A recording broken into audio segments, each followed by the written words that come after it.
Sir, Uttar Pradesh में जो कावड़ियों का रूट है, उनके ऊपर नेम प्लेट लगाने की बात की जा रही है, कहीं न कहीं एक मुद्दा बना हुआ, तो इसके बारे में आप देखिए, बीजेपी जो लोकसभा चुनाव हुए हैं अभी 4 जून को जिनका नतीजा आया, उसके बाद बीजेपी छटपटाई हुई और ख़ास तौर पे उत्तर प्रदेश, जहाँ से सबसे ज़्यादा सांसद आते हैं और पिछली लोकसभा में भी उनके 62 सांसद थे, वहाँ जिस प्रकार से झटका उनको लगा है, जो एक वो कुशल प्रशासन की और उस तरह की बातें की जा रही थी, जब उन्हें कुछ नज़र नहीं आया तो दोबारा से वही सांप्रदायिक विभाजन की नीति पे वो आ गए हैं। अब इससे ज़्यादा दुर्भाग्यपूर्ण बात क्या होगी कि दुकानों पे ये निर्देश दिए गए हैं कि ये लिखा जाए कि ये दुकान किसकी है, उसका धर्म क्या है। अब मतलब आम का भी और टिंडे का और तोरी का भी धर्म अगर बना दिया जाएगा तो देश के लिए बहुत दुर्भाग्यपूर्ण है। और इस चीज़ से सबको बचना चाहिए, क्योंकि इसका परिणाम जो है, आप तुरंत राजनीतिक उल्लू सीधा करने के हिसाब से तो उसके बारे में सोच सकते हैं, लेकिन समाज के ऊपर और देश के ऊपर उसका बहुत बड़े पैमाने पर दुष्प्रभाव पड़ता है। लोग हालांकि इसको समझ गए हैं, ये जो पिछले 10-12 साल से खेल चल रहा था उसको समझ गए हैं, और इसीलिए वो नतीजा यूपी ने दिया जो दिया।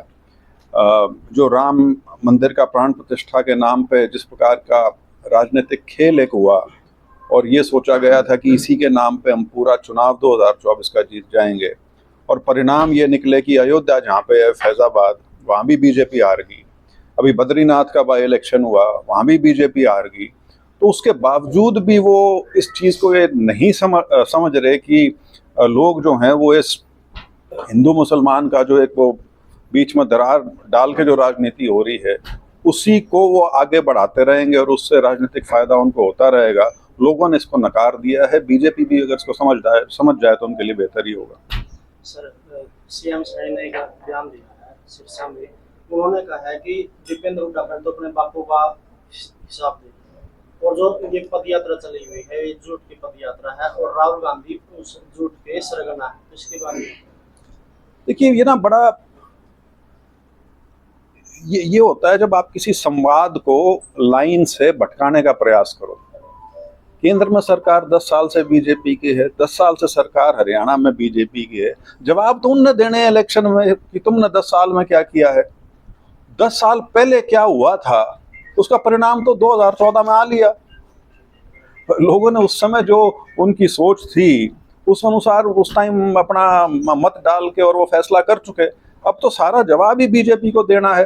तो ये कांग्रेस की भी जो हरियाणा में जो यात्रा चल रही है, हरियाणा मांगे हिसाब के नाम से, अब वो हिसाब तो बीजेपी ने अपनी सरकार का देना है पिछले 10 साल का। वो ये कहें कि नहीं ये 10 साल नहीं, इससे पिछले 10 साल की बताओ, ये नहीं 1977 की इमरजेंसी की बताओ, ये नहीं 1947 के विभाजन की बताओ। तो बीजेपी को भूतकाल में रहने का शौक हो गया है। वो अपने कार्यकाल की जो तुरंत का है और भविष्य की बात वो कर ही नहीं रहे। वो सारी की सारी चीज में आपको पीछे ले जाना चाहते हैं और ये कोशिश करते हैं कि भावनात्मक मुद्दा किसी तरह से कोई बना दे ताकि हम उससे अपनी राजनीति को साध सकें।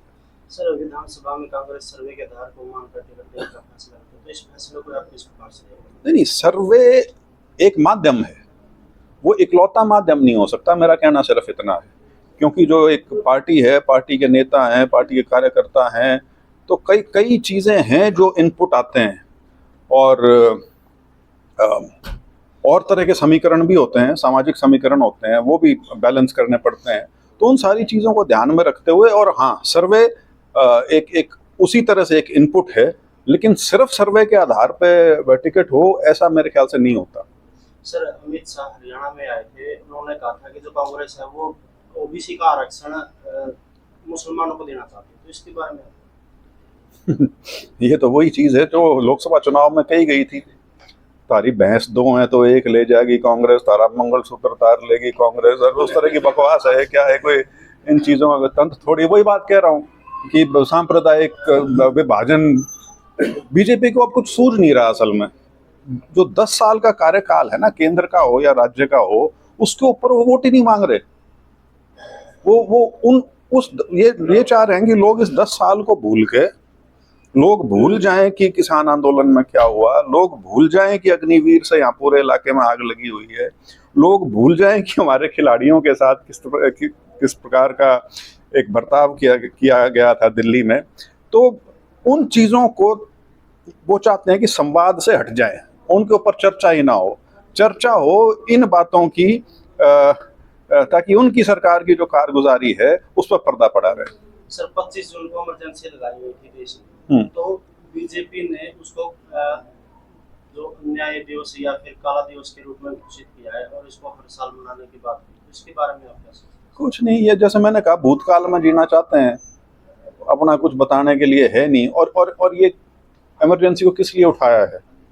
क्योंकि इस बार लोगों ने संविधान को जो खतरा बीजेपी से महसूस हुआ, उसके ऊपर जो लोगों ने वोट किया, खास तौर पे हमारे जो गरीब वर्ग हैं, पिछड़े वर्ग हैं, उन्होंने जिस प्रकार से इस चीज़ को लिया, बीजेपी उससे बौखलाई हुई।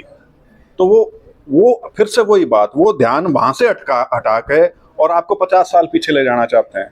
आज के दिन देश की आबादी जो है, उसमें से मेरे ख्याल से 70% आबादी ऐसी है जो ना तो 77 में थी, पैदा भी नहीं हुई थी तब तक। और उन चीज़ों पे फिर कह रहे हैं कि जो मैंने कहा पहले कि इन 10 साल से पहले के 10 साल, उससे पहले इमरजेंसी, उससे पहले 1947 का विभाजन, उससे पहले मुगल, उससे पहले फलाना ढिमकाना, मतलब पता नहीं किस प्रकार की राजनीति करने का प्रयास है, मेरे समझ से परे।